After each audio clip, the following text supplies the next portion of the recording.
If you think about light bulbs, they're an enormous infrastructure. They're in every building in the world, more or less. They have kind of a privileged position above us, around us. They can see, if you think about it, most parts of any room.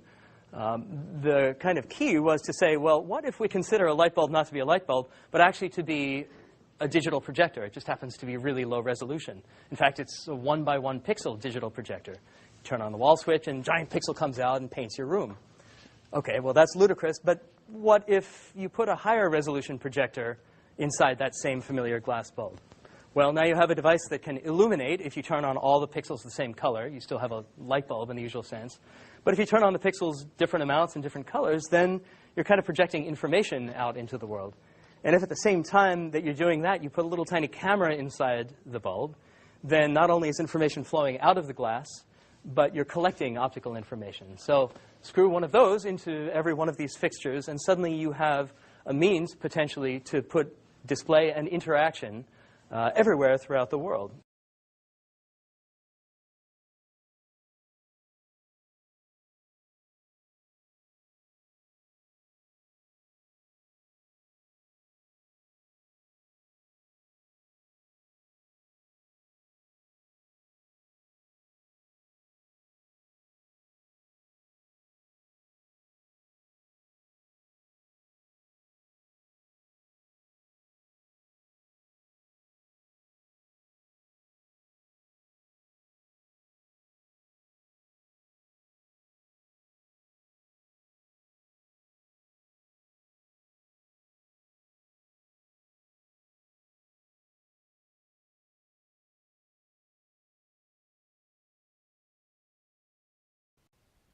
Just about old enough to remember when God Save the Queen was played at the end of films in the cinema. At such moments we were expected to stand to attention before filing out of the auditorium and onto the streets. Mercifully, this practice became obsolete before I was out of short trousers. In recent years, I've seldom had to endure the drone of the national anthem. As a nation, we hear it before the kick-off of England football matches. We also hear it on the rare occasions, at least prior to 2012, that a British athlete won a gold medal at an athletics championships or at the Olympics. We might hear a snatch of it on the news whenever the monarch turns up on an official visit. But the fact is, God Save the Queen probably reached the height of its popularity during the heyday of the British Empire, when nearly all the colonial territories utilized it as their national theme tune. However, with the onset of 20th century decolonization, God Save the Queen was quickly replaced by new national anthems in Africa, in Asia, in the Caribbean, in Australasia and Canada. These days, its ponderous beat is no longer globally ubiquitous.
In order to know how behavior patterns can be changed, the clinical psychologist has to know what causes the client to behave the way he or she does.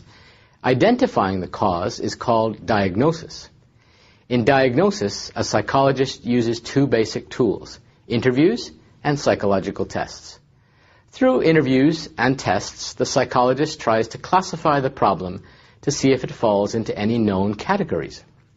A psychologist may also attempt to describe the client's personality in terms of how he or she deals with life. For example, some people like to lead, and some prefer to follow the lead of others. Some people are active and outgoing, while others are quiet and reflective.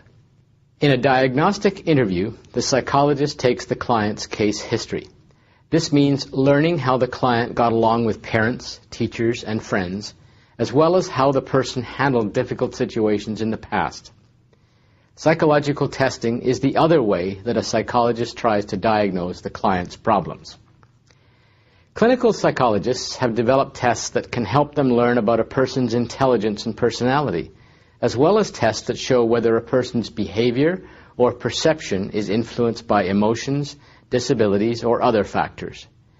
Personality testing is useful in discovering how the client tries to adjust to life.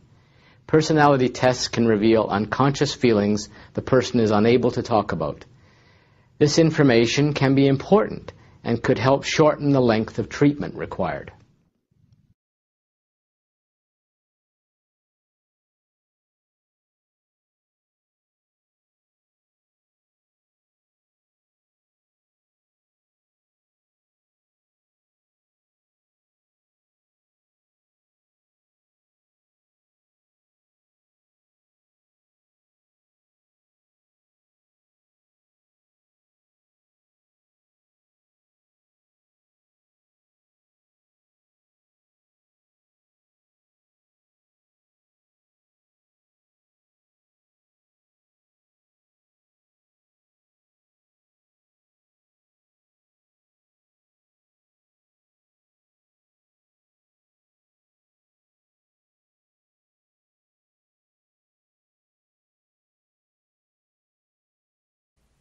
Of anywhere in the United States, it is in the southern coastlands that the climate has the greatest impact on human geography.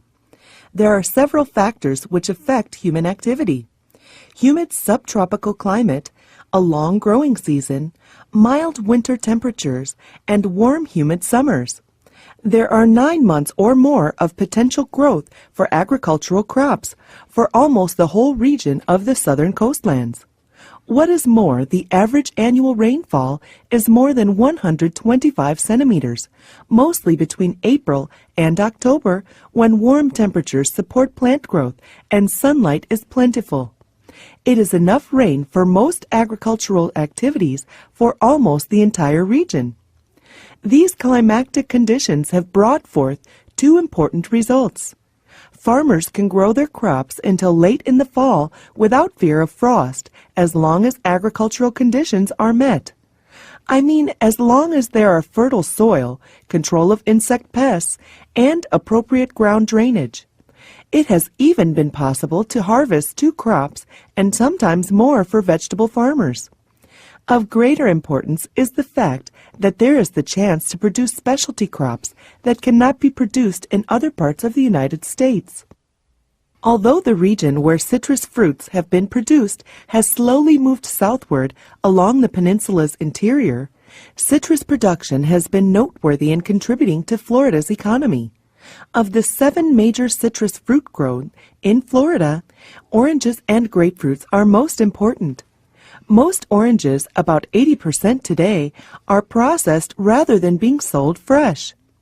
The processing of oranges has had an effect on other parts of the economy, as more people are employed in the industry and sales are not limited to the harvest period, but continue all year long. The grapefruit is produced in a similar area as the orange, but the demand and output is only about 25% of the orange.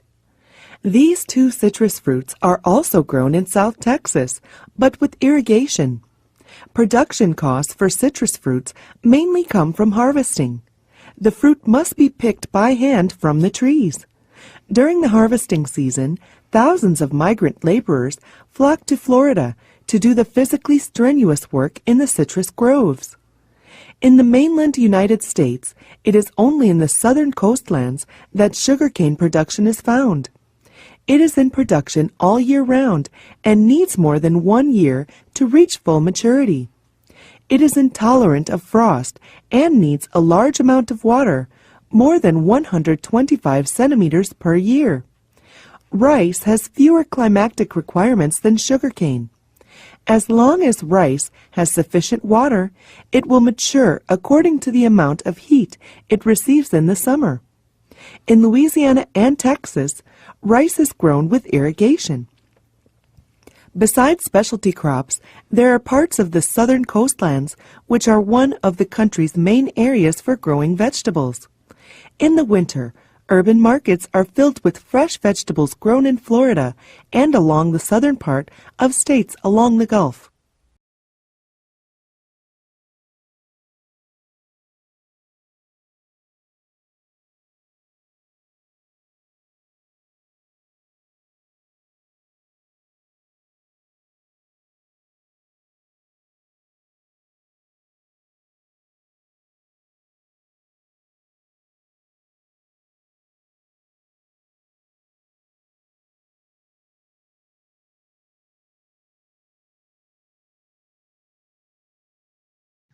The term tidal wave is often inaccurately used for a tsunami.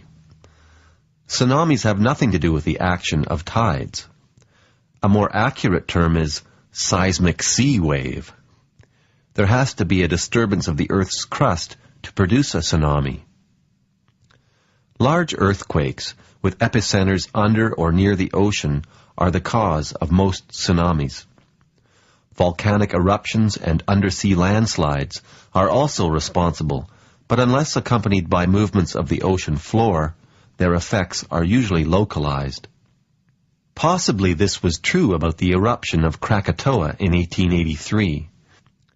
A tsunami was responsible for most of the deaths caused by Krakatoa, yet this tsunami did not sink any ships. It did wash away several coastal villages and kill more than 36,000 people.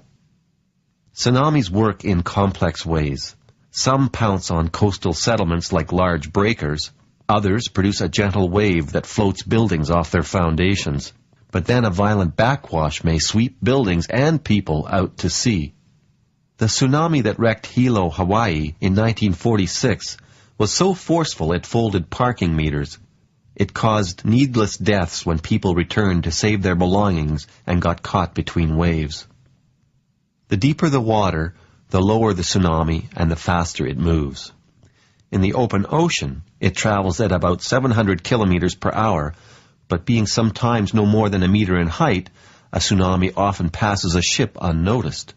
This is what happened in 1896 during a catastrophic tsunami in Japan, which was the result of an undersea earthquake. Thousands of people were drowned on shore, while fishermen far out at sea didn't notice the waves passing beneath their boats.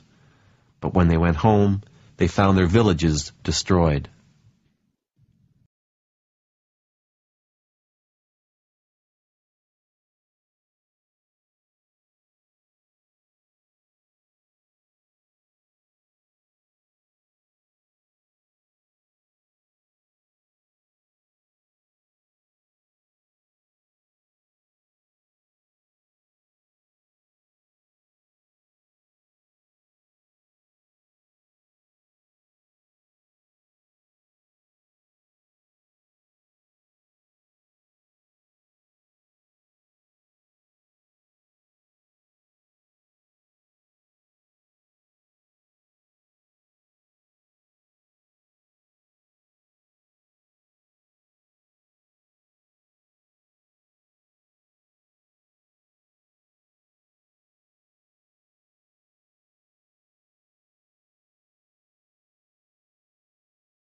We call the first 2 decades of the 20th century the golden age of American agriculture.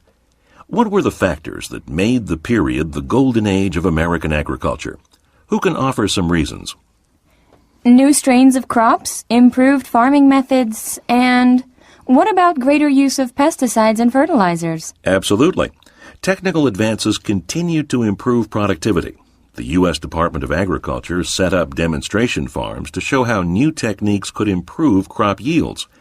In 1914, Congress created the Agricultural Extension Service.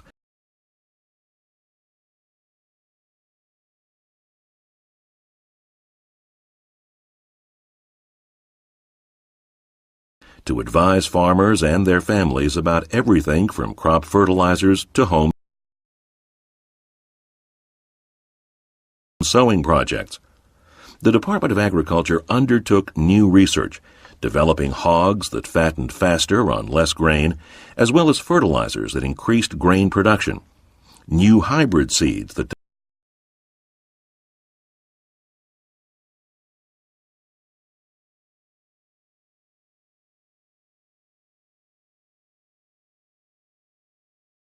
developed into healthier plants, treatments that prevented or cured plant and animal diseases,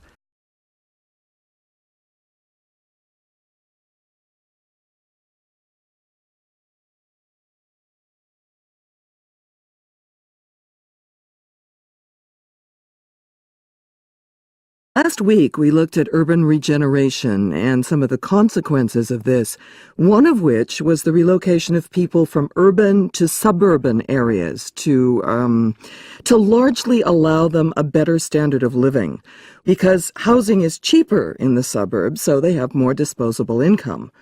But they have to commute, and commuters need rapid transport to get them from A to B. So subway construction is, well, it's booming in some parts of the world. It's clearly being seen as the answer to the type of migration that I've just mentioned. It often gets huge public support because, well, if a subway is going to help you have a better lifestyle, then what's there to argue about? Well, quite a lot, actually. For a start, in order to go ahead with a major project of this kind, you need to be absolutely sure that the ground, and more to the point, what lies beneath the ground, can support underground transport.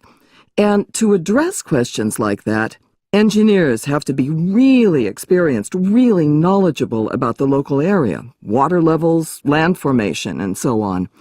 And those key issues are what I want to focus on today. Passengers don't think about construction. They trust other, better qualified people to do it for them. And governments have to choose these people very carefully.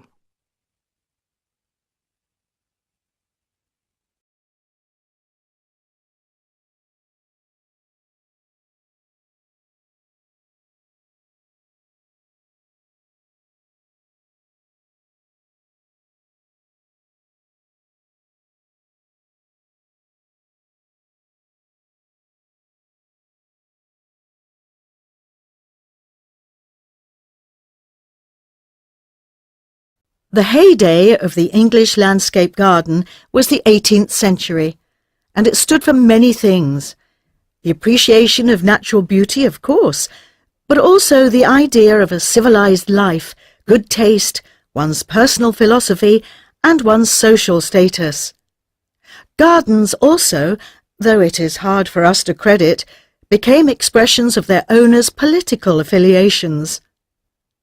Until the picturesque style emerged as part and parcel of the Romantic movement, gardens had been strictly formal, laid out with mathematical precision following the Italian and French examples.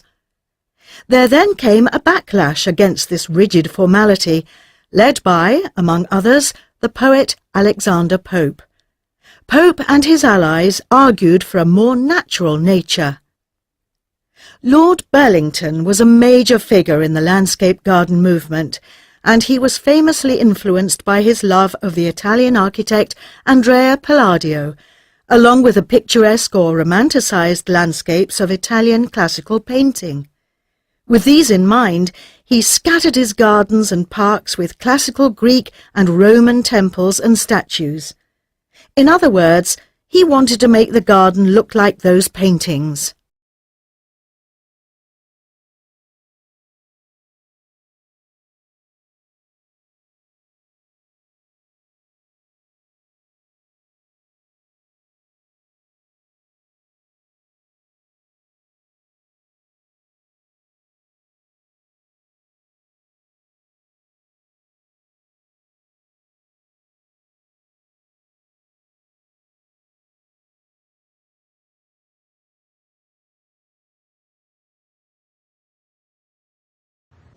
South Korea's LG Electronics is banking on its new smart fridge, becoming an essential component of kitchens around the world.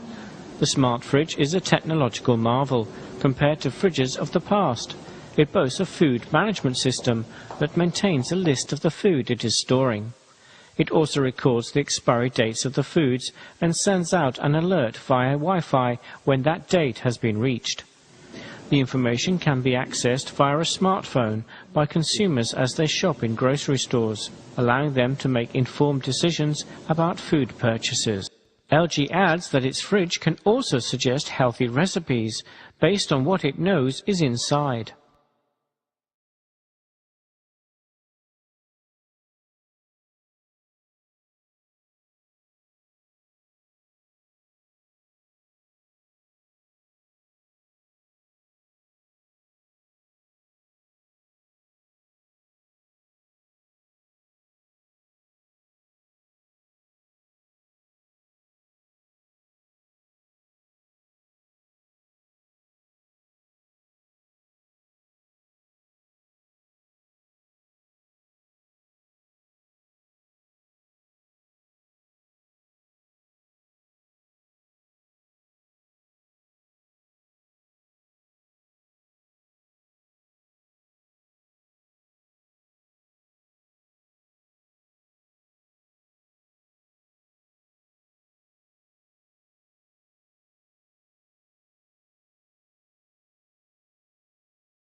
At number 79, please.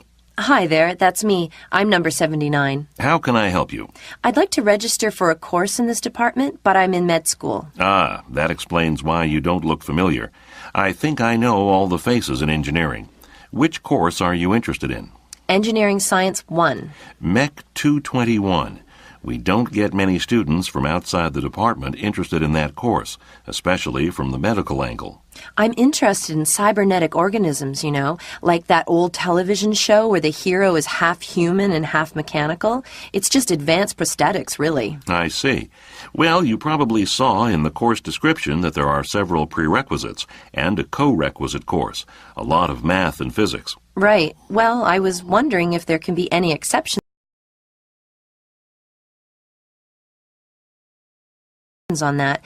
Can I get permission to take the course without having taken those other courses? I suppose it may be possible, but as it's a compulsory course, it's usually quite full, and the faculty don't want unprepared students slowing the class down. Have you considered auditing the course? You could audit the course, and if you feel confident enough, maybe you could challenge the exam. Well, I hadn't thought of that. I don't actually need the credits, so that might work for me. I'll go get a coffee and think about it. Thanks. You're welcome. I'll see you later.